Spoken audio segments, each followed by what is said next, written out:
Hello students, हमने पिछले video में चैप्टर 5 था अपना अणु की सूझ, उसके 3 पैराग्राफ पढ़ लिए थे हमने। आज हम पढ़ रहे इसका 4th पैराग्राफ, 4th गद्यांश। दानव अपने कमरे में परेशान थे। दानव अपने कमरे में परेशान थे। परेशान क्यों थे? कि लड्डुओं को बिना कोहनी मोड़े कैसे खाया जाए। सोचने लगे बेकार ही यहाँ आए। क्या सोचने लगे कि हम व्यर्थ ही यहाँ पर आए, हमें आना ही नहीं चाहिए था। नहीं आते तो ये परीक्षा तो नहीं देनी पड़ती। यानी हम अगर नहीं आते तो ये जो परीक्षा ले रहे हैं ब्रह्मा जी हमारी, तो वो हमको वो परीक्षा देनी नहीं पड़ती। आ ही गए हैं तो परीक्षा देनी ही पड़ेगी। मन ही मन सोचने लगे, लेकिन हम आ गए हैं तो अब तुम्हें ये परीक्षा देनी ही पड़ेगी। दानवों ने भी किवाड़ बंद किए, उन्होंने दरवाजे बंद कर लिए और लड्डुओं के थाल पर टूट पड़े, झपटा मारने लगे। लड्डू लेकर ऊपर उछालने लगे। यानी दानवों ने अपनी बुद्धि से काम नहीं लिया और वो क्या करने लगे, क्योंकि बिना कोहनी मोड़े लड्डू खाने थे, इसलिए वो लड्डुओं को सीधा पहले ऊपर उछालते और जब लड्डू नीचे आते तो मुंह खोल के लपकते, उन ऊपर झपटा मारते खाने के लिए। लड्डू ज़मीन पर गिरते और चूर चूर हो जाते। उससे कुछ उनके मुंह में आता और कुछ ज़मीन पे गिर जाता और इस प्रकार वो लड्डू पूरा बिखर कर ज़मीन पर मतलब गंदगी फैलती जा रही थी। उससे कमरे में हो ही की आवाज़ें आती रही।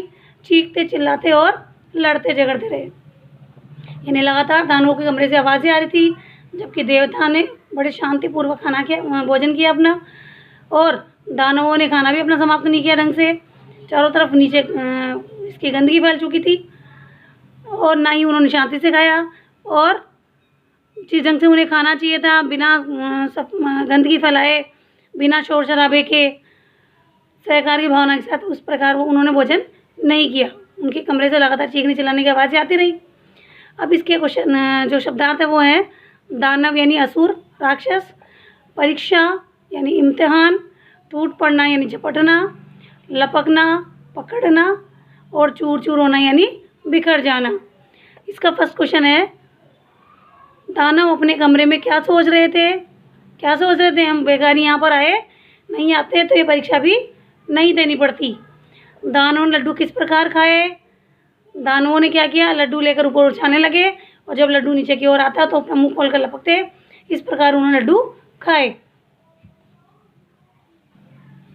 नेक्स्ट क्वेश्चन है, दानवों के कमरे से कैसी आवाज़ें आ रही थी? दानवों के कमरे से चीखने चिल्लाने की, हो ही की आवाज़ें आ रही थी। देवता का विलोम शब्द गद्यांश से सुन के लिखना है। देवता का विलोम क्या होगा? दानव। नेक्स्ट है, सारी स्थिति स्पष्ट थी। यानी जो नज़र डाला गया, ध्यान दिया गया तो दूर से स्पष्ट था कि इनमें से बुद्धिमान कौन है। प्रजापति ने कहा देवता ही श्रेष्ठ हैं। जानते हो क्यों? इसलिए कि इन्होंने सहकार की भावना से काम किया है, सहयोग की भावना से काम किया है। खुद भी खाओ और दूसरों को भी खिलाओ, जियो और जीने दो। यह थी इनकी विशेषता। देवताओं की विशेषता क्या थी? जियो और जीने दो, खुद भी खाओ और दूसरों को भी खिलाओ।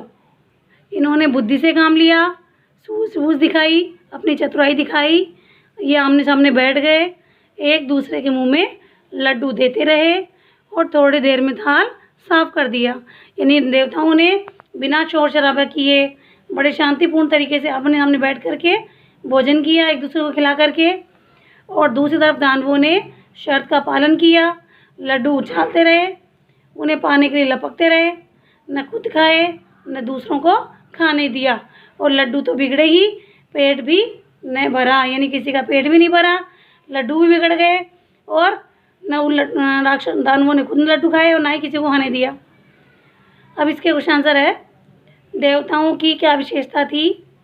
तो देवताओं की विशेषता क्या थी? जियो और जीने दो। देवताओं ने भोजन किस प्रकार किया?